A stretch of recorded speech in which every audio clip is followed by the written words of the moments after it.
जय श्री कृष्ण। नमस्कार। श्रीमद् भगवद गीता के अध्ययन की श्रृंखला में छठे अध्याय ध्यान योग आत्म संयम योग के आज के सत्र में सभी साध्यायियों का स्वागत एवं अभिवादन। ओंकार के नाद के साथ प्रार्थना करेंगे।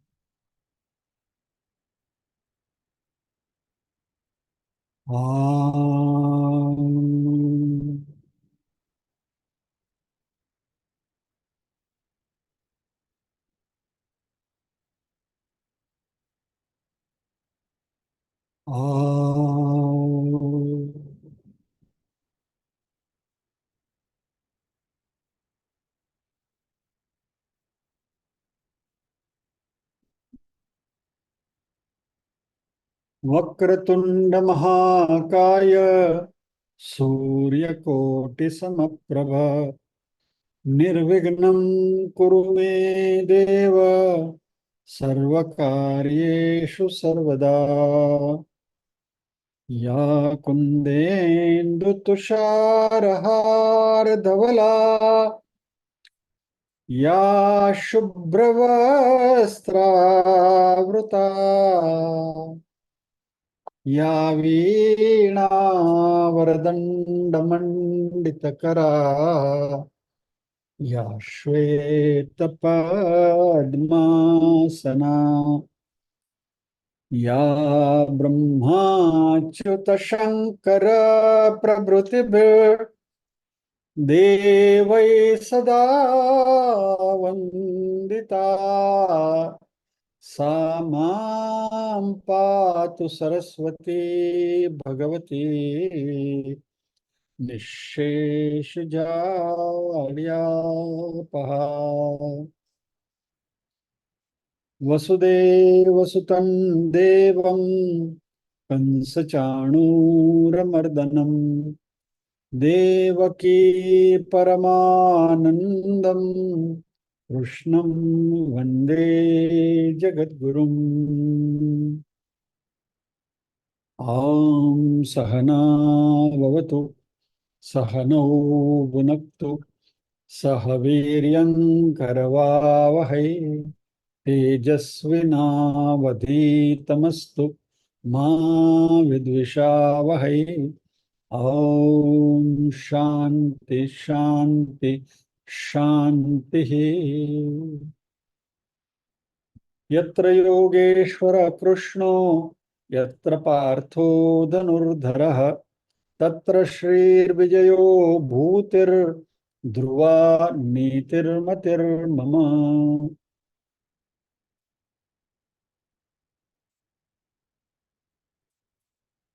1 से 8 श्लोक का पारायण मीनल जी करेंगी।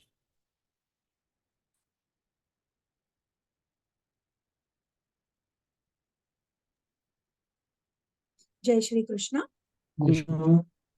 ओम श्री परमात्मने नमः। अथ षष्ठोऽध्यायः। श्री भगवानुवाच अनाश्रित कर्मफलं कार्यं कर्म करोति यः स सन्न्यासी च योगी च न निरग्निर्न चाक्रियः। यं सन्न्यासमिति प्राहुर्योगं तं विद्धि पाण्डव।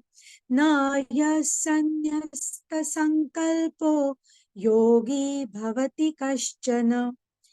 आरुरुक्षोर्मुनेर्योगं कर्म कारणमुच्यते योगारूढस्तस्यैव शमः कारणमुच्यते। यदा हि नेन्द्रियार्थेषु न कर्मस्वनुषज्जते सर्वसङ्कल्पसन्न्यासी योगारूढस्तदोच्यते।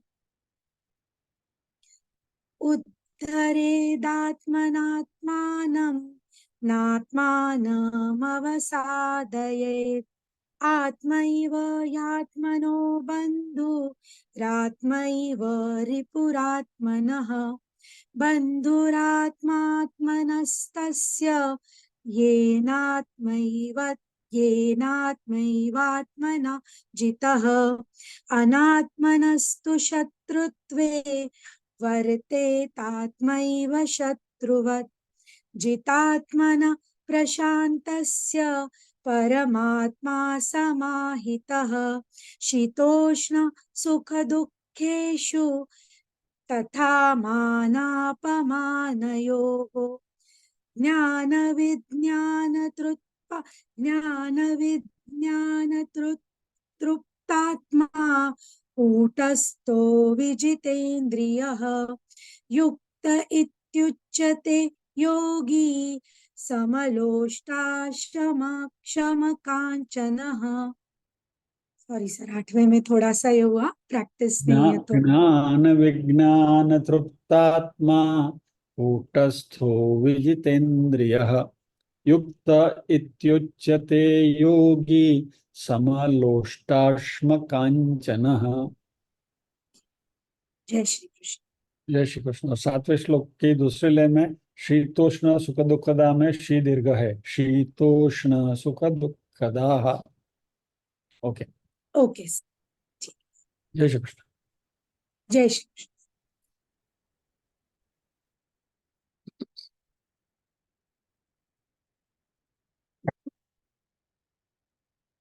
मुझे हमें अगला श्लोक लेना है, 9वां श्लोक।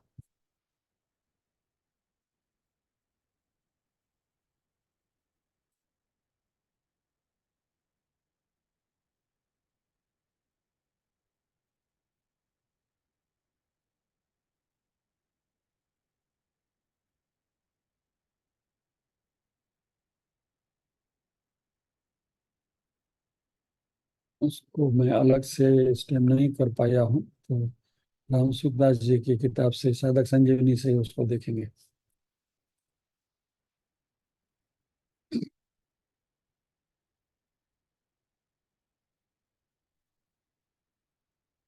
मिनल जी, आपको दोबारा अनम्यूट करता हूँ, रिपीट आफ्टर मी। यस। सुहृन्मित्रार्युदासीन सुयुन्मित्रार्युदासीन सुहृन्मित्रार्युदासीन सुहृन्मित्रार्युदासीन सुहृन्मित्रार्युदासीन सुहृन्मित्रार्युदासीन मध्यस्थ द्वेष्य बंधुषु मध्यस्थ द्वेष्य बन्धुषु मध्यस्थ मध्यस्थ द्वेष्य बंधुषु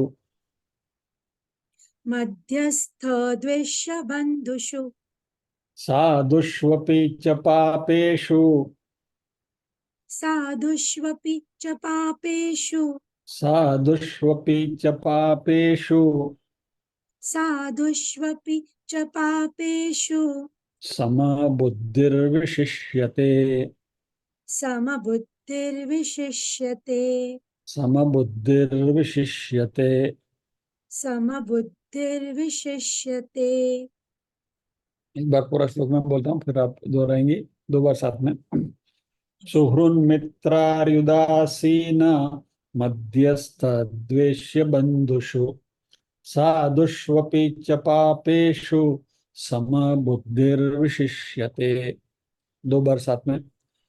सुहृन्मित्रार्युदासीन मध्यस्थ मध्यस्थ द्वेष्य द्वेष्य बन्धुषु बंधुषु साधुष्वपि साधुष्वपि च च पापेषु पापेषु समबुद्धिर्विशिष्यते। समबुद्धिर्विशिष्यते। दोबारा। सुहृन्मित्रार्युदासीन मध्यस्थ द्वेष्य मध्यस्थ बन्धुषु साधुष्वपि च पापेषु साधुष्वपिषु समबुद्धिर्विशिष्यते। समबुद्धिर्विशिष्यते।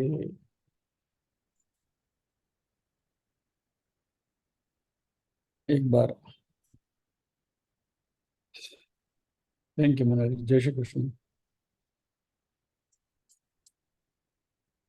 जय श्री कृष्ण सर। म्यूट कर लूं मैं? हाँ, कर दिया मैंने आपको।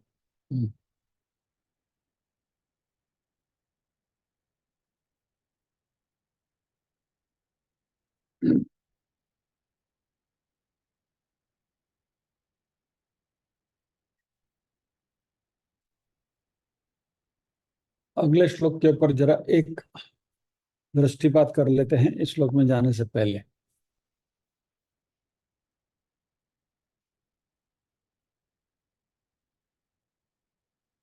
पिछले श्लोक में 8वें श्लोक में भगवान ने कहा था ज्ञान विज्ञान तृप्तात्मा कूटस्थो विजितेंद्रिय युक्त इत्युच्यते योगी समलोष्टाश्म कांचन।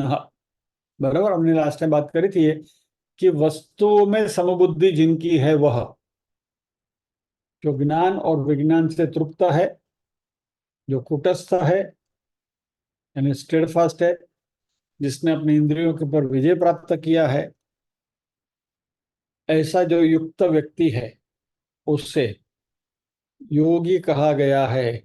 और वो कैसा है? समलोष्टाश्म कांचन।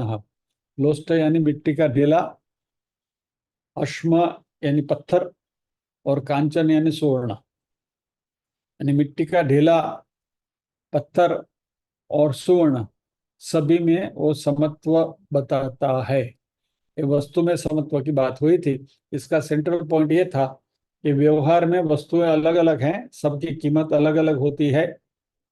मिट्टी का ढेला और सोना की वैल्यू एक सरीकी नहीं है। वो प्रैक्टिकल चीज तो अब योगी को भी पता है, वे स्वर्ण स्वर्ण ही है और पत्थर पत्थर है, मिट्टी मिट्टी है। लेकिन उनकी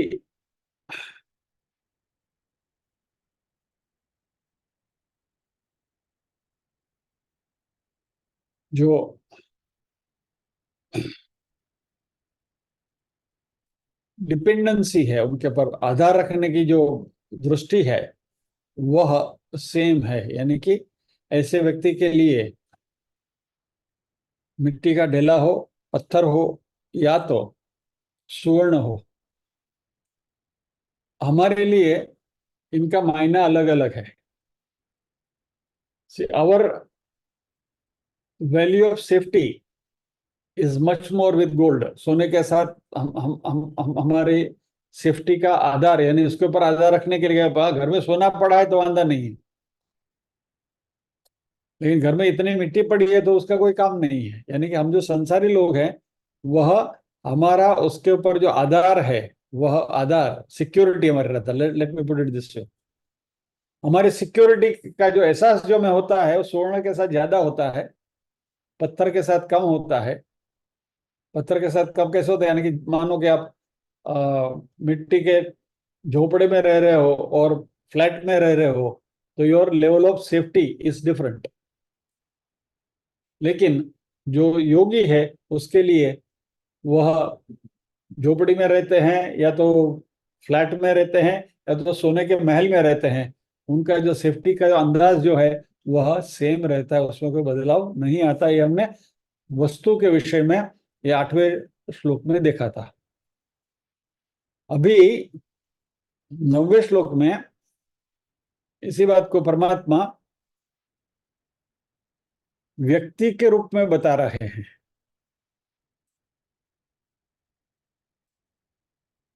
यानी कि व्यक्ति के ऊपर की जो डिपेंडेंसी है,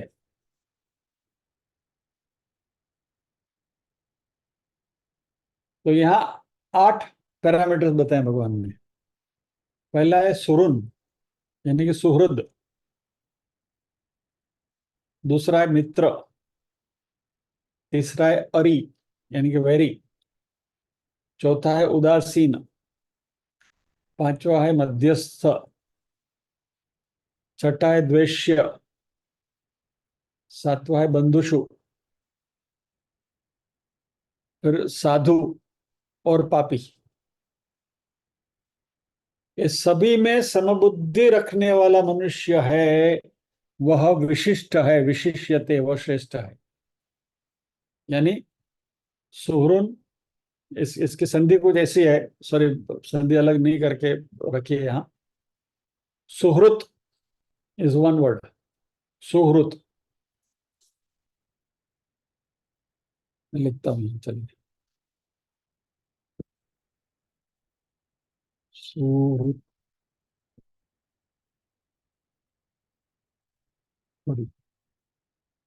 सुहृत, फिर मित्र, फिर अरी, अरी, रे रस्व, अरी, फिर उदासीन, फिर मध्यस्थ, फिर द्वेष्य, बंधुषु, साधुषु, अपि च पापेषु सम बुद्धि ही विशिष्यते, ऐसी उसकी संधि है। तो ये जो व्यक्ति है उसकी बुद्धि इन सब में सम रहती है। सुहृद के साथ भी उसकी समबुद्धि है, मित्र के साथ भी समबुद्धि है, अरी के साथ, दुश्मन के साथ भी समबुद्धि है, उदासीन व्यक्ति के साथ भी उसका व्यवहार सरीका ही है, मध्यस्थ के साथ भी ऐसा ही है, जो द्वेषी है उसके साथ भी ऐसा ही है, बंधु में भी ऐसा ही है, साधु में भी ऐसा है, और पापा, इस सब में देखिए सप्तमी विभक्ति है, बंधुषु, साधुषु, पापेषु, द्वेष्य वगैरह। तो इन सब में उसकी बुद्धि श्रेष्ठ है, विशेष विशेष है, या तो सम है। ऐसे उसमें समबुद्धि रखने वाला जो है वो विशिष्ट है या तो श्रेष्ठ है, ऐसा यहाँ भगवान का कहना है। Let us try to understand this. तो जैसा भी हमने देखा अगले श्लोक, पिछले श्लोक में, 8वें श्लोक में पदार्थ में समता बताई थी, समलोष्टाश्म कांचना। अभी यहाँ व्यक्तियों में समता बता रहे हैं परमात्मा। वस्तु और व्यक्ति में फर्क क्या है, पहले ये समझे।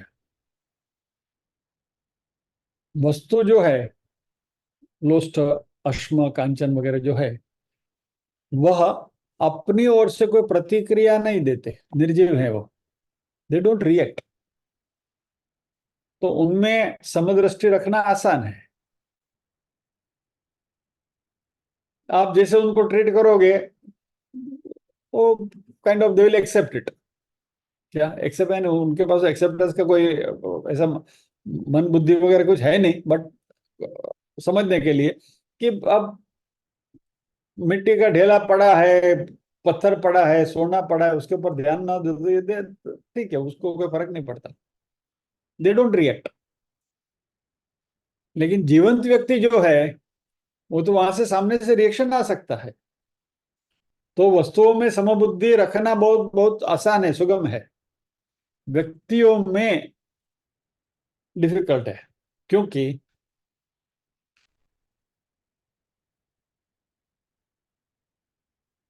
सामने वाले का आचरण को देखकर हमारी बुद्धि में कोई विषमता आती है या पक्षपात होता है क्या। यानी वहां सामने वाले को हमारे साथ कैसे बिहेव करना है उसकी बात नहीं है, सामने वाला अपने हिसाब से बिहेव करेगा। The other person will behave the way ही और शी फील्स इट, अपने स्वभाव के अनुसार वो वर्तन करेंगे। लेकिन हम उनके साथ समबुद्धि से हमारा व्यवहार करते हैं क्या। तो उसमें सबसे पहला जो रेफरेंस आया है वो सुहृद का है, सुहृद, जो हृदय से सरल है, यानी the person who is compassionate, माता की तरह जिनमें करुणा है। और सुहृद यानी बिना वजह, बिना कारण दूसरे का भला देखना, करुणा, जो परमात्मा का परम स्वभाव है। परमात्मा में एक ही गुण है जो करुणा का है। बिना वजह, फॉर नो रीजन, मात्र जो करुणा करते हैं, दूसरे का हित करते हैं, दूसरे का हित की ही कामना करते हैं, उनको सुहृद कहते हैं।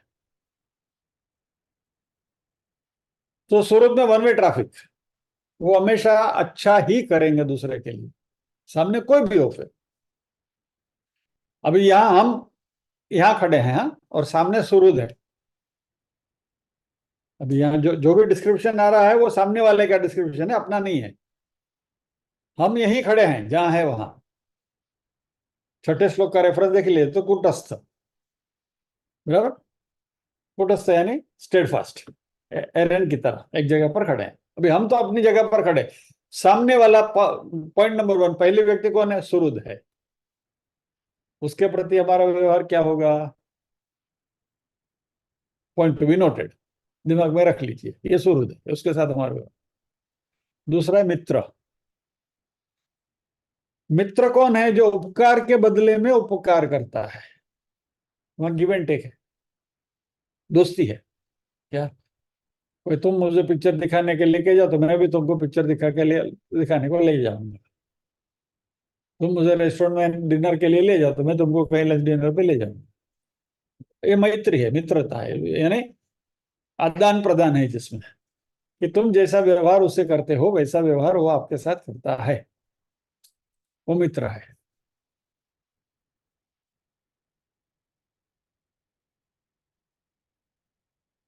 फिर तीसरा है अरि। सुहृद, मित्र, अरि। अरि यानी सुहृद जो है उसका स्वभाव क्या है? कोई भी हो सामने, उसका वो हमेशा हित ही करेगा। और इसके एग्जैक्टली ऑपोजिट, ये अरि व्यक्ति ऐसा है कि जो सामने कोई भी हो उसका अहित ही करेगा।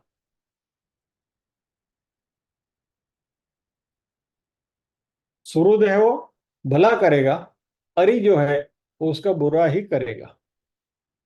ये अरि है, सुहृद का बिल्कुल ऑपोजिट।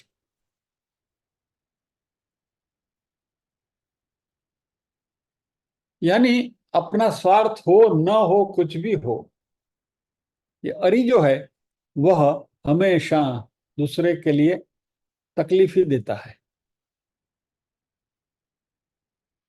उसके बाद जो है द्वेष्य, जिसमें द्वेष भाव है, वह दूसरों का द्वेष करता है, दूसरों का अहित करता है, उसके ऊपर अपकार करता है। सी अरि और द्वेष्य में फर्क है। अरि का स्वभाव ही है दूसरों का नुकसान पहुंचाना, बराबर। जैसे हमारे जो बड़े बड़े एंटी सोशल जो टेररिस्ट है, चलो ना, वो अरि है। तो टेररिस्ट का स्वभाव क्या है? कहीं भी नुकसान ही करना है उनको, they want to create commotion, they want to create nonsense, वो अरि है। दृश्य जो है वह उसके मन में दूसरे के प्रति क्लेश रहता है, यानी कि आपका हमेशा वो द्वेष करता रहता है। तो जब भी उनको अपॉर्चुनिटी मिले तो वो आपका नुकसान करने की कुछ ना कुछ पैरवी करेगा।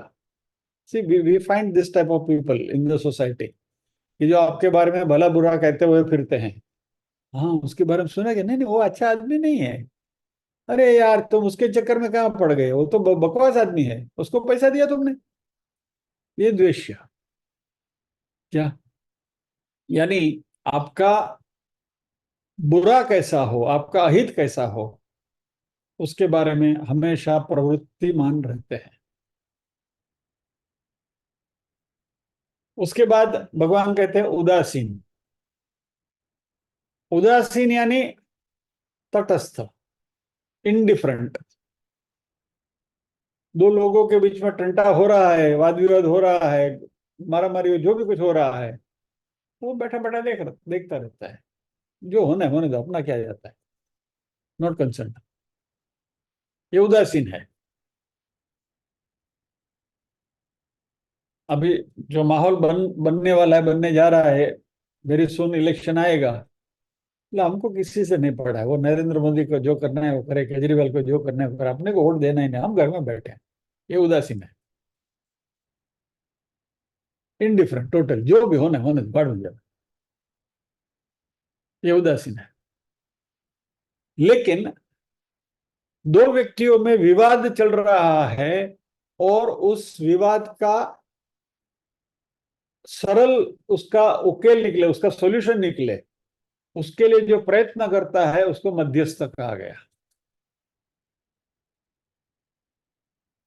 देखिए, भगवान ने सबको क्लासिफाई किया है, सुरुन, मित्र, अरि, उदासीन, द्वेष्य, मध्यस्थ। यानी मध्यस्थ ये है कि वो तटस्थ नहीं है, उदासीन नहीं है। मध्यस्थ मध्यस्थ टेक्स पार्ट। अरे भाई, क्या प्रॉब्लम है तुमको, क्यों झगड़ा कर रहे हो, चलो बैठो, बैठ के निपटाते हैं उसको।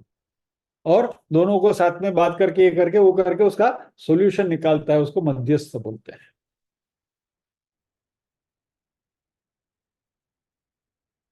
और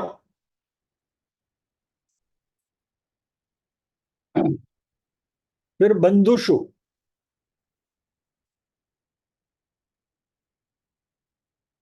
बंधु यानी कि जो अपना संबंधी है, रिलेशन में है,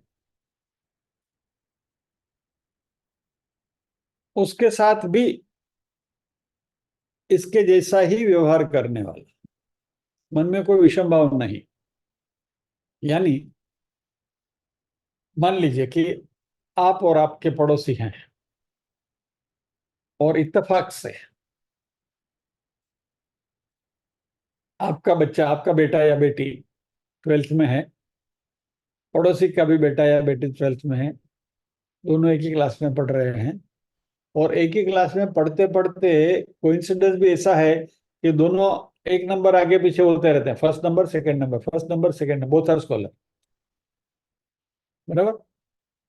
तो यहाँ जो बंधु में जो समभाव दिखाने वाला जो व्यक्ति है, यानी सभी में समभाव दिखाने वाला व्यक्ति जो है, वो मैथ सिखाएगा तो अपने बेटे को भी सिखाएगा, अपने बच्चे को भी सिखाएगा, पड़ोसी के बच्चे को भी वही भाव से सिखाएगा। फिर वहां भेदभाव नहीं करेगा कि मेरा बेटा है और ये दूसरे का बेटा है या तो दूसरे की बेटी है। ये बंधुष यानी कि संबंधियों में भी समदृष्टि जो रखते हैं। इसके एनालिसिस हम कर लें। हमारे जो सांसारिक संबंध हैं उसमें हमारे किसी रिलेटिव्स के साथ हमारा अच्छा बनता है, किसी के साथ अच्छा नहीं बनता है, बराबर है। खास करके महिलाओं के लिए अपने मायके के लोगों के साथ अच्छी बनती है, ससुर पक्ष के लोगों के साथ अच्छी नहीं बनती है, ये नॉर्मल है ना। लेकिन सभी बंधु यानी कि सभी रिलेटिव के साथ जिसकी अच्छी बनती है, इसकी यहां बात हो रही है बंधुषु।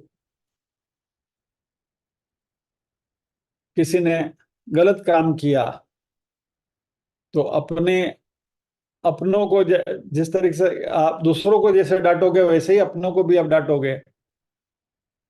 टिपिकल एग्जांपल आपको यदि दे दूं तो बच्चे नीचे ग्राउंड में खेल रहे हैं, क्रिकेट खेल रहे हैं, और जोर से फटका लगा है बॉल से, सिक्सर लगाने को गया और अपनी खिड़की के शीशे टूटे, बराबर। और किसी का बच्चा होता था तो the housewife will go shouting, ए किसने किया, कौन है वो, दिखाओ मुझे। और फिर जब जाती है पता चलता है कि तो अपने मेरे बेटे ने सिक्सर मारा था। होता है, बच्चे खेलते हैं, हो जाता है कभी, खेल में तो ऐसा होता है, this sport, we should have sport spirit, चलो निकलो। तो ऐसी परिस्थितियों में जो समान रहता है उसको यहाँ भगवान बंधुषु ऐसा कहा गया है। फिर साधुषु अपि च पापेषु। साधु यानी श्रेष्ठ आचरण करने वाले, जो अच्छे लोग हैं। और जो पापाचरण करने वाले हैं उनके साथ भी समबुद्धि।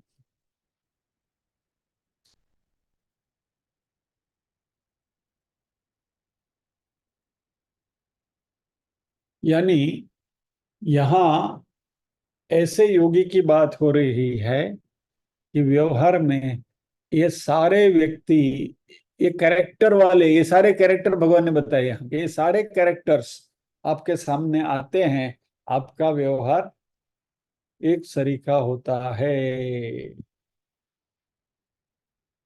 और खास करके जहां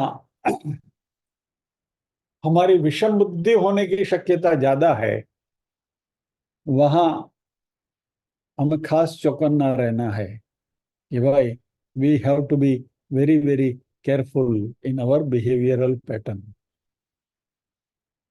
सभी के साथ का हमारा व्यवहार अच्छा होना चाहिए।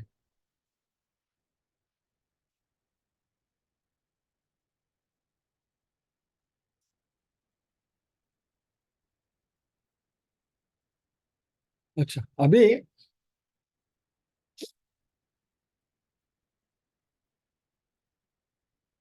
व्यवहार में जैसे समलोष्टाश्म कांचन की जो बात कर रहे थे, वो मिट्टी का ढेला, पत्थर और स्वर्ण में जो जैसे व्यवहार में हमें फर्क दिखता है कि भाई इसकी वैल्यू अलग अलग है, वैसे सामने जो व्यक्तित्व है और व्यक्तित्व में जो फर्क है, वो तो हमें व्यवहार में ध्यान में रखना ही पड़ेगा। मान लीजिए कि कोई द्वेष्य है, द्वेष करने वाला है, बराबर, जो अपना बुरा ही करना चाहता है, या तो अरी है, बिल्कुल इसका तो स्वभाव ही है बुरा करना। तो वैसे लोगों से व्यवहार में तो हमें चौकन्ने रहना ही पड़ेगा। We have to be safe, अपने आप को संभाल के रखना पड़ेगा। मान लीजिए कोई द्वेष्य व्यक्ति है, तो उसके पास कोई अपनी कॉन्फिडेंशियल बात ना कर बैठे, नहीं तो सारे गांव में जाके बोल के आएगा क्या, बदे भावी है। हम हमारी सोसाइटी में कोई लोग ऐसे होते हैं कि किसी को कोई बात आपको पहुंचानी है, आप उसको बोल दो, वो जाके बोल के आएगा, मालूम है आपके बारे में इसी बात कर रहा है वो, अभी यहाँ मैं गया था उसने ऐसे, फिर वो अपनी ओर से भी थोड़ा मिर्ची मसाला हल्दी वगैरह डाल के तड़का वड़का लगा के मस्ती से देते। तो ऐसे व्यक्ति से हमें चौकन्ना तो रहना ही, we have to be careful. We can not be, सभी चीज सभी को नहीं बताई जा सकती। यानी हमारा जो सांसारिक व्यवहार है वो मान लीजिए कि सामने साधु है, सत्पुरुष है, तो उनका चरण स्पर्श जरूर करना है, उनको वंदन करना है क्या। और सामने मान मान लीजिए कोई गुंडा आ गया, तो क्या उसका स्मरण चरण स्पर्श नहीं करेंगे हम। भगवान ने बोला कि सभी में समबुद्धि रखनी है, तो साधु का भी चरण स्पर्श करो, गुंडे का भी वो तो नहीं होता है ना। व्यवहार में जिसकी जो लायकात है, जिसकी जो योग्यता है, उसकी योग्यता के अनुसार आप व्यवहार करेंगे, बराबर। किसी ने बहुत अच्छा कहा था, और प्रैक्टिकली वो सही है।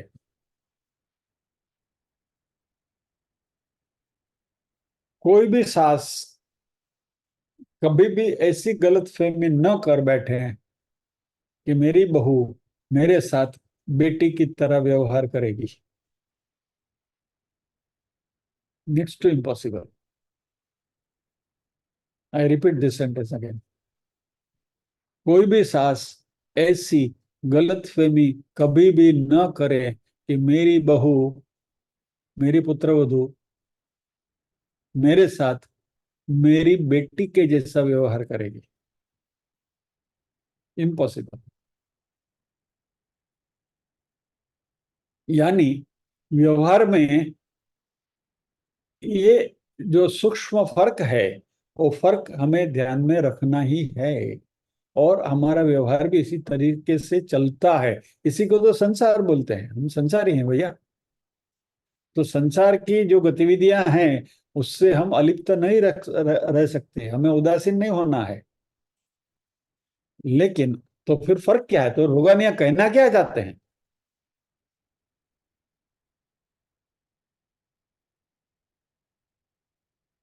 सामने के व्यक्ति को जब भी हमारी मदद की जरूरत पड़े, तभी हम कोई पक्षपात नहीं करेंगे, ये भगवान यहाँ कहना है।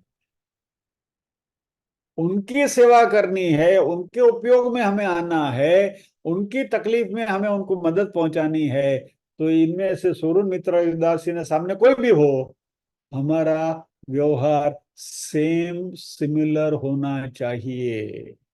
यानी ये पाबंदी अपने ऊपर है, सामने वाले के ऊपर नहीं। सामने वाला ही है। सो ये बहुत कठिन बात भगवान कह रहे हैं कि इन सबके साथ हमारा व्यवहार सिमिलर रहे क्या।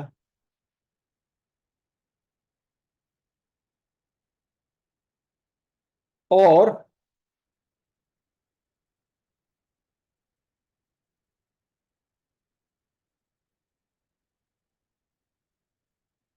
फाइनली भगवान ने ये कहा, साधुषु अपि पापेषु, सत्पुरुष और पापी व्यक्ति दोनों के प्रति हमारा व्यवहार सिमिलर है, समबुद्धि है। यानी साधु को भी हमारी मदद की जरूरत पड़े तो हम दौड़ के जाएंगे, और पापी व्यक्ति को भी हमारी मदद की जरूरत पड़े तो हम इतनी ही उत्कंठता से दौड़ के जाएंगे उसको हेल्प करने के लिए।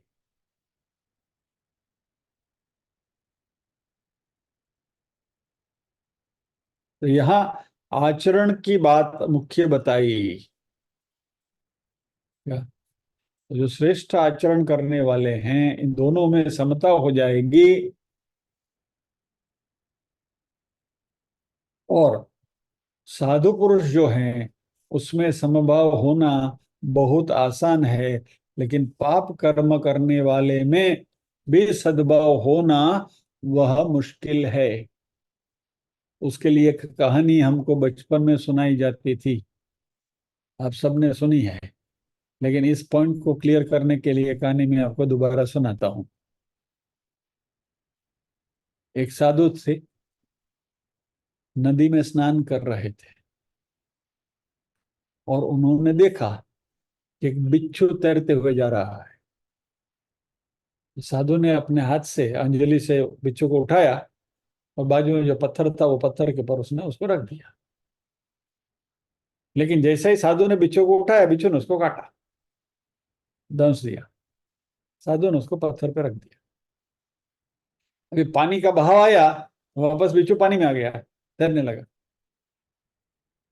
तो साधु ने उसको वापस उठाया, वापस उठा के पत्थर पे जैसे रखने के लिए वापस काटा। ऐसे 4-5 बार ऐसा बिच्छू ने साधु को काटा, दंश दिया। सामने खड़े खड़े एक व्यक्ति दिख रहा है कि साधु को बिच्छू दंश मार रहा है और साधु वापस बिच्छू को उठाकर पत्थर पर रख रहे हैं। ऐसा कह तो उन्होंने कहा, अरे भाई वो बिच्छू का तो स्वभाव है काटना, वो काटेगा ही तुमको। अब आप बार बार आप क्यों, जाने दो उसको, बह जाने दो ना पानी में। That is, if it is that is his destiny, why you bother. साधु ने बहुत सरस उत्तर दिया कि काटना बिच्छू का स्वभाव है और करुणा मेरा स्वभाव है। यदि वो निम्न कक्षा के क्षुद्र जीव जो अपना स्वभाव नहीं छोड़ सकता है, तो मैं मेरा स्वभाव कैसे छोड़ूं।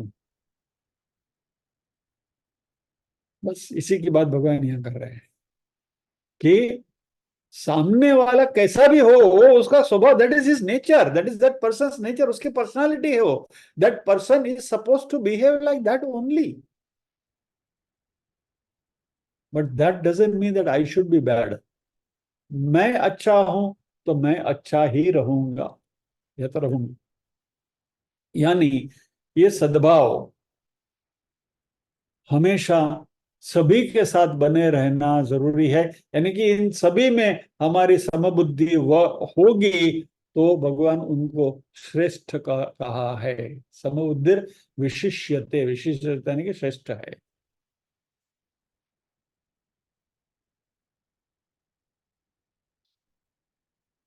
यानी यहाँ जो साधना की बात है, जो साधक की बात है, वो साधक अपना अंतर्दर्शन करता है, इंट्रोस्पेक्शन करता है कि व्हाट एम आई, मैं कैसा हूं। जो शुरुआत में जो मैंने आपसे कहा ना कि यहाँ हम हैं और सामने इतने सारे गुणों वाले लोग हैं, there are so many people of various natures, and here we are, और with all of them do we have the same mindset. यानी कि वो जो करुणा है हमारे में, उनके प्रति देखने की जो हमारी दृष्टि है, उनमें ईश्वर है, वो ईश्वर को हमें देखना है, वो ईश्वर तत्व को देखना है। क्या हम उसको देखते हैं क्या?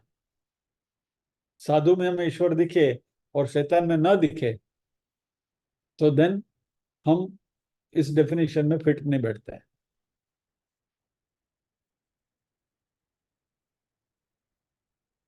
अभी यहाँ एक विश्लेषण हमें करना है कि नॉर्मली हमारी दृष्टि रहती है और हम जजमेंटल भी हो जाते हैं दूसरों के आचरण के प्रति। सामने वाली व्यक्ति कैसा आचरण करता है, उसके उसकी हम एनालिसिस भी करते हैं, उसके ऊपर हमारी नजर भी रहती है, और we become judgemental also about that. देखो वो कैसा बिहेवियर करता है, देखो कल तो मेरे साथ बहुत अच्छी अच्छी बातें कर रहा था, मीठी मीठी बातें कर रहा था, और आज पलट गया। कैसा आदमी है? तो अभी अब इसमें हमने क्या किया? हमने सामने वाली व्यक्ति के आचरण के ऊपर दृष्टि रखी, और यहाँ जो बात कर रहे हैं भगवान, वो अपने भाव के ऊपर दृष्टि रखनी है कि मेरा भाव में कोई बदलाव आया क्या। वो बदल गया, लेकिन मैं जो हूं वही हूं। If yesterday he was nice with me, I was nice with that person yesterday. If that person is not nice with me today, I have to be still nice with that person in the same manner in which I was with him yesterday. किसी व्यक्ति के साथ, कोई व्यक्ति मेरे साथ अच्छी तरह से बिहेवियर कर रहा था, वर्तणूक कर रहा था, उसके साथ मेरा व्यवहार कल अच्छा था, उसी व्यक्ति का व्यवहार आज बदल गया है, लेकिन मेरा उसके प्रति जो आज का व्यवहार है वो कल की तरह ही होना चाहिए, उसमें कोई बदलाव नहीं आना चाहिए। ये सक्षमता हमारे में लानी है, या अंतर्दृष्टि में बनानी है।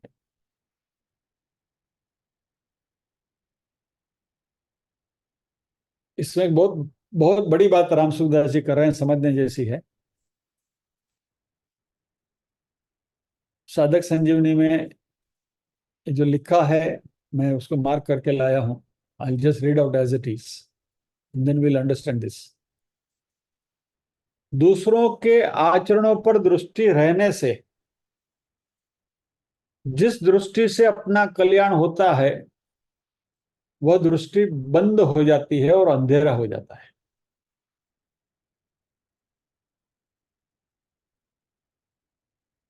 I repeat again. दूसरों के आचरणों पर दृष्टि रहने से जिस दृष्टि से अपना कल्याण होता है, वह दृष्टि बंद हो जाती है और अंधेरा हो जाता है। इसलिए दूसरों के श्रेष्ठ और निकृष्ट आचरणों पर दृष्टि न रहकर उनका जो वास्तविक स्वरूप है उस पर दृष्टि रहनी चाहिए। स्वामी रामसुखदास जी कहते हैं कि सामने वाला का बिहेवियर कैसा है, सामने वाला का आचरण कैसा है, उसके ऊपर यदि हम नजर रखेंगे तो सामने वाला तो रोज बदलता रहता है। इस रंग बदलती दुनिया में इंसान की कीमत कुछ भी नहीं, बराबर। आगे जो है वो तो फिल्म का गाना है, निकला न करो तुम सज धज कर, छोड़िए। लेकिन इस रंग बदलती दुनिया में इंसान की नीयत ठीक नहीं। यानी इंसान तो बदलने ही वाला है, उसकी तो बिहेवियर, उसका जो चाल चलन है,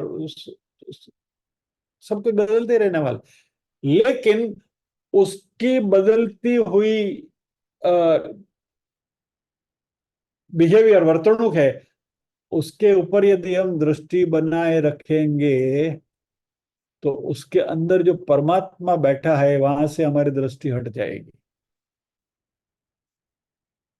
और हमें मुमुक्षु, हम हैं, साधक हैं, इस यात्रा के प्रवासी हैं, तो हमारी दृष्टि हमेशा परमात्मा के परम तत्व पर बनी रहनी चाहिए। जैसे समलोष्टाश्म कांचन में भी हमने उसमें वह परमात्मा की बनाई हुई वस्तु है, उसमें परम तत्व को हमने देखा।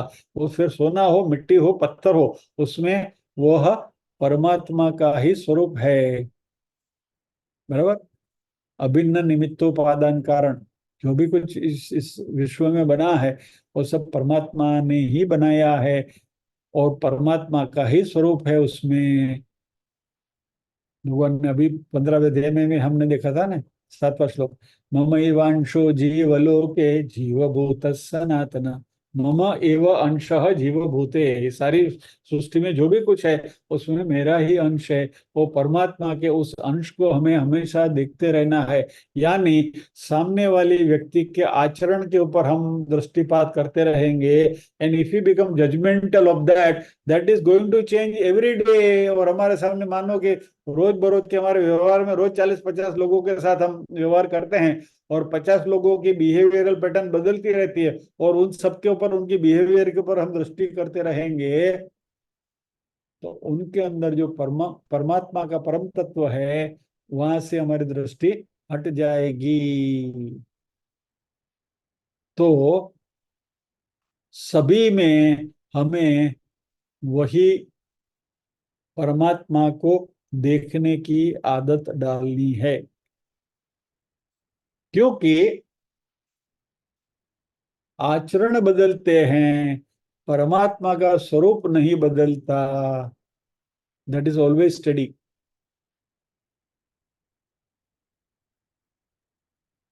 और ये जो जगत है, ये जगत तो मिथ्या है, बराबर। तो देह जो है, स्थूल देह है, स्थूल देह और मन बुद्धि चित्त अहंकार अंतःकरण जो भी है, वह सब माया का ही रूप है, मिथ्या का ही रूप है। त्रिगुणात्मक प्रकृति ने ही बनाया हुआ है, उसमें तो प्रकृति की तरह बदलाव आते ही रहना है। यदि वो मिथ्या के ऊपर ही हम दृष्टि करते रहेंगे तो सत्य के ऊपर हमारी दृष्टि कब जाएगी? और मिथ्या तो बहुत सारा है, इट इज इनफाइनाइट, और सत्य एक ही है।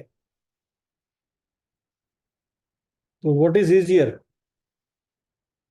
इनफाइनाइट मिथ्या के पीछे पड़े या तो एक सत्य के पीछे लगे रहे? तो भगवान कहते हैं कि इनफाइनाइट मिथ्या के पीछे जाने की झंझट क्यों कर रहे हो? If you are a wise person, एक को पकड़ के रखो, सत्य को पकड़ के रखो।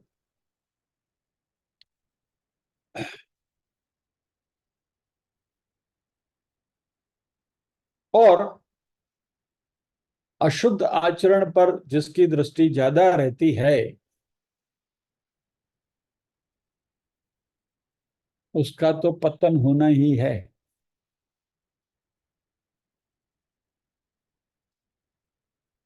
टिपिकल एग्जाम्पल यदि आपको दूं,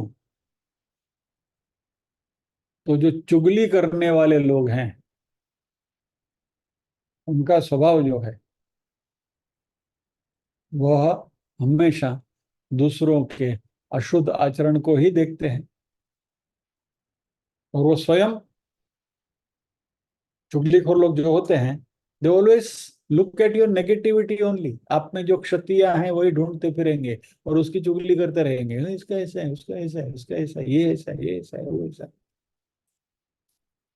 ये इंट्रोस्पेक्शन हमें करना है कि कहीं हम कहीं जानने में या तो अजानते में ऐसा नहीं करते हैं। भगवत गीता के अभ्यासु होने के नाते बहुत स्पष्टता से ये बात आपके सामने रख रहा हूं कि ये इंट्रोस्पेक्शन हमारा कंटिन्यूअसली होना जरूरी है, कि हम कहीं भी ऐसी अशुद्ध आचरण में रस तो नहीं दिखा रहे हैं। किसी ने आके बोला, अरे आपने सुना क्या? हमारे कान तेज हो जाए, हाँ बोलो बोलो क्या है? Are we into that? If we are, चौकन्ने हो जाओ, ये गलत है, और हमें तो करना ही नहीं है। Never do that. क्योंकि ये सब जो है, दूसरों के अशुद्ध आचरण के ऊपर हमारी दृष्टि रखेंगे तो परमात्मा की ओर हमारी दृष्टि नहीं जाएगी, और अशुद्ध आचरण करने वाले लोग तो आपको डायमे डजन मिल जाएंगे। और if you become judgemental on them, उनके बारे में सोचते रहेंगे, तो फिर परम तत्व से हमारा ध्यान छूट जाएगा। और इसलिए भगवान ने अशुद्ध आचरण करने वाले पापी में भी समबुद्धि रखना है, ऐसा भगवान ने इस श्लोक में कहा है।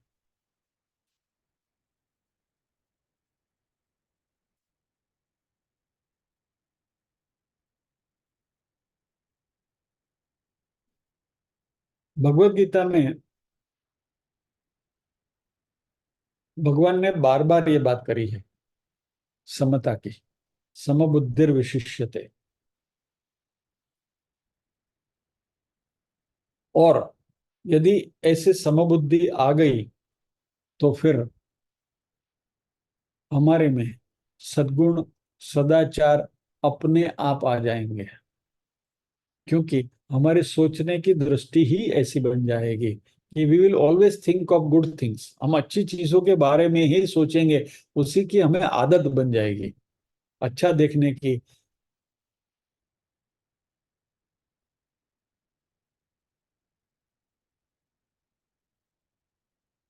एक गाना मुझे याद आ रहा है, न सुन सुन सुन बुरा, न देख देख देख बुरा, न बोल बोल बोल बुरा, न सुन बुरा देख बुरा बोल बुरा। बराबर, वो मंकी की आवाज था, न सुन सुन सुन बुरा, न देख देख देख बुरा। सुना है ना आप लोगों ने? बस, यानी हमें बुराइयों से अपने आप को बचाना है, तो किसी की भी बिहेवियर से बुरा ना माने।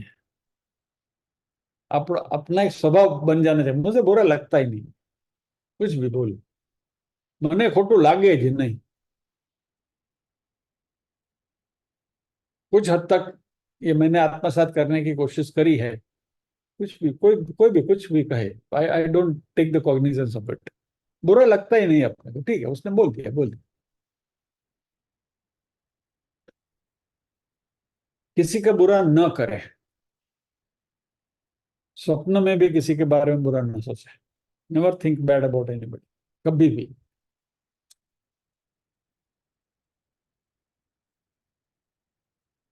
फिर किसी में बुराई न देखें, उनमें जो अच्छाई है वो अच्छाई को देखने की कोशिश करें, और हमें लगे कि उनमें कोई गलतियां हैं तो उसको नजरअंदाज करके वहां से हम अपनी दृष्टि को हटा लें।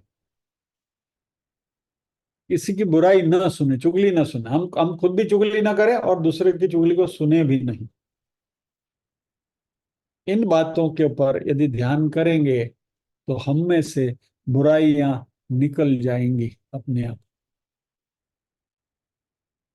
और जैसे ही हमारे में से नेगेटिविटी निकल जाएगी तो हमारे में जो बचेगा वो पॉजिटिविटी ही बचेगी, स्वाभाविक अच्छाई आ जाएगी। क्योंकि ये अच्छाई जो है वही हमारा मूलभूत नेचर है, क्योंकि हम क्या है, सच्चित आनंद, वो हमारा स्वरूप है, बेसिक डिफॉल्ट स्वरूप है। और ये सारी जो बुराइयां हैं वह उसके ऊपर सूर्य को जैसे बादल ढांक देती है, वैसे हमारी जो नेचुरल डिफॉल्ट अच्छाई है इसको ये बुराइयां ढांक देती है, और हमारी पर्सनालिटी कुछ अलग तरीके से प्रोजेक्ट करती है, क्योंकि ये बुराई का अस्तर उसके ऊपर लग गया है। सो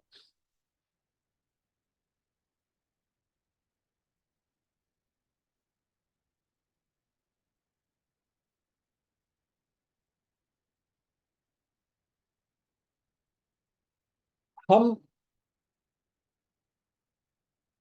धर्म की बात सुनकर, अध्यात्म की बात सुनकर कोशिश करते हैं कि हमारे में अच्छाइयां आए, मतलब अच्छाइयां हमारे में लाने की कोशिश करते हैं।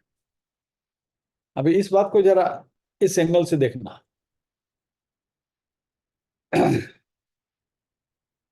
अच्छाइयां हमें लाने की जरूरत है ही नहीं। अच्छाई या तो सच्चित आनंद जो है वो हमारा बेसिक स्वरूप है। तो हमें करना क्या है, हमारे में जो बुराइयां हैं उनको चुन चुन कर निकालना है। चलो, यहाँ महिलाओं की तादाद ज्यादा है इसलिए मैं आपको बताता हूँ। ये सीजन आई चली, अभी गेहूं चावल वगैरह आते हैं ना, दाल वगैरह आती है, और अब एक साल का सब अनाज घर में भरते हैं, तो गेहूं लेकर आते हैं। तो जब गेहूं लेकर आते हैं तो उसमें गेहूं में कंकड़ भी होते हैं, बराबर है। और पूछा कि आप क्या करते हैं, तो गेहूं वीणु छू। એકચ્યુઅલી તમે ઘઉં વીણો છો? નહીં, તમે કાકરા વીણો છો. यानी एक बोरी गेहूं लाए, बराबर 20 किलो की बोरी है, एक बोरी 20 किलो की गेहूं की लाए, उसमें से 200 ग्राम कंकड़ निकलेंगे, राइट? तो क्या आसान है, गेहूं को चुन चुन के अपने पास रखना आसान है, या तो वो कंकड़ को उठा उठा के फेंकना आसान है? बस तो यही मान के चलो कि हम गेहूं हैं, और जो 200 ग्राम कंकड़ है उसको चुन के फेंक दे, बात खत्म. यानी हमारे में अच्छाइयां लाने की कोशिश करनी नहीं है, हम अच्छे ही हैं. हमारे में अंदर कंकड़ रूप जो बुराइयां हैं उनको चुन चुन कर फेंक दो, गेहूं की बोरी बच जाएगी एकदम फर्स्ट क्लास. इस बात को यदि हम आत्मसात करें तो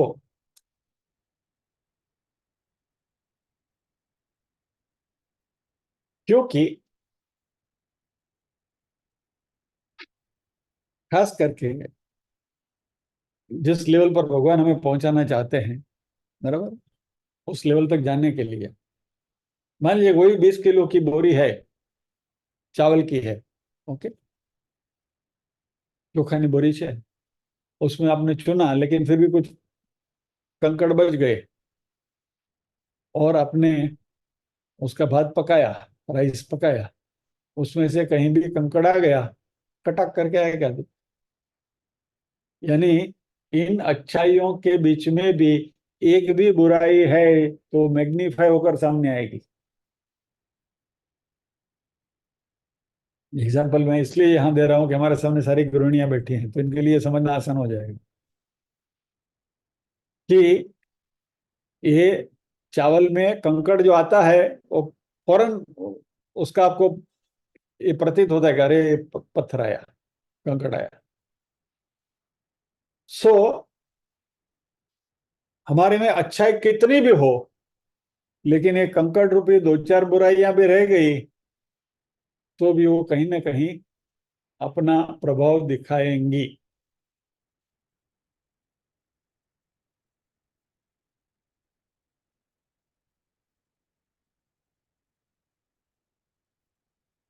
और यदि आप अपने में सद्गुण ही लाने की कोशिश करेंगे, अच्छाई कमाने की कोशिश करेंगे, सद्गुणी बनने की कोशिश करेंगे, तो शुरुआत में जब थोड़े थोड़े सद्गुण आते हैं ना, तो थोड़ा अहंकार भी आता है. मैं तो अच्छा हूँ भैया, nice, see, I behave very nicely with, I am very congenial person, मैं I am a friendly person. ये मन में एक अहंकार आता है. लेकिन जब भी ये अच्छाइयाँ पूरी आपके ऊपर आच्छादित हो जाती है तो आपकी पर्सनालिटी वो हो जाती है, फिर अहंकार के कोई वहां यही नहीं. और परमात्मा की प्राप्ति के लिए सबसे बड़ा रोड़ा जो है वो अहंकार है. तो इस अहंकार की मुक्ति के लिए हम अच्छाई ढूंढने के बजाय हमारे में जो बुराई है उन बुराइयों को चुन चुन कर निकालें तो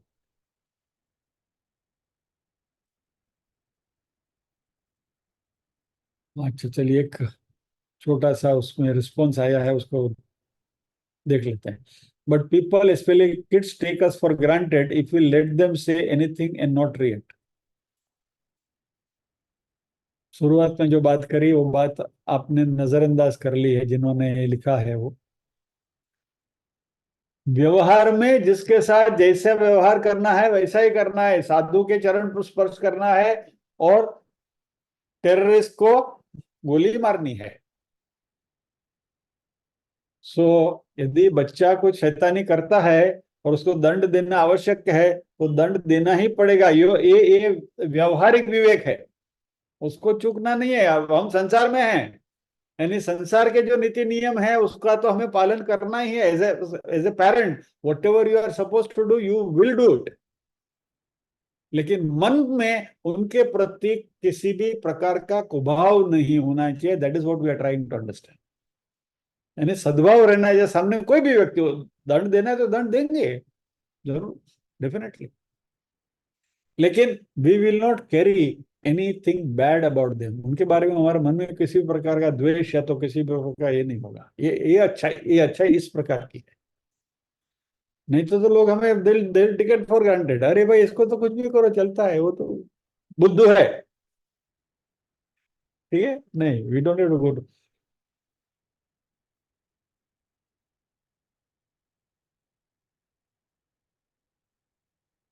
एक ही मिनट ले लेता हूँ, चल। फुटबॉल की गेम है, गेंद में से हवा निकल गई। रादर क्रिकेट की गेम हम तो करते थे, जब ये बॉल में से हवा निकल कर ऐसा, अरे रबड़ी बॉल हो गया, दिखा दिखा दिखा दिखा, ऐसे ऐसा करते हैं, सभी आके उसको ऐसा देखते हैं। तो हमें रबड़ी बॉल नहीं होना है, हम स्ट्रॉन्ग होना है।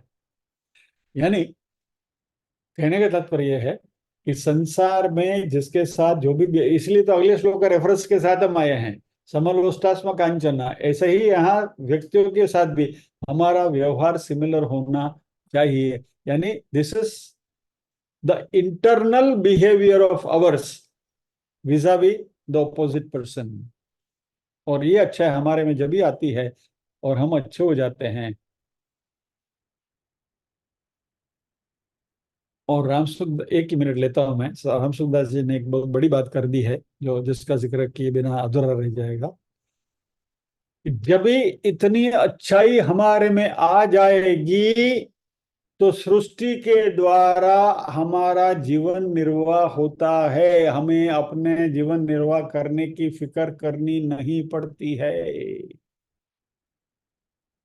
ये श्लोक आगे आने वाला है, तभी बात करेंगे इसकी। यानी if you become so nice, nature will take care of you. कैसे, how how the nature will take care of you, that nature knows it better. उसके बारे में हमें सोचना नहीं है, लेकिन हमारा कल्याण होगा, वो बात निश्चित है। सो चलिए, with this will pause here. आज समय थोड़ा ज्यादा ले लिया।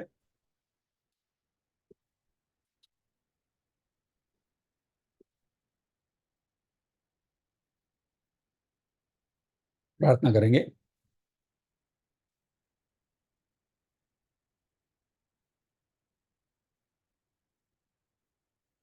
ओम असतो मा सद्गमय, तमसो मा ज्योतिर्गमय, मृत्योर्मा अमृतंगमय। सर्वेषां स्वस्तिर्भवतु, सर्वेषां शान्तिर्भवतु, सर्वेषां मंगलं भवतु, सर्वेषां पूर्णं भवतु। लोका समस्ताः सुखिनो भवन्तु, लोका समस्ताः सुखिनो भवन्तु। नाहं कर्ता हरिः कर्ता, हरिः कर्ता हि केवलम्। ओम शांति शांति शांति। सभी के हृदय को में विराजमान परम कृपालु परमात्मा को वंदन करते हुए आज के सत्र को हम यहाँ विराम देते हैं। अगले शुक्रवार फिर मिलेंगे इसी श्लोक के साथ। जय श्री कृष्ण।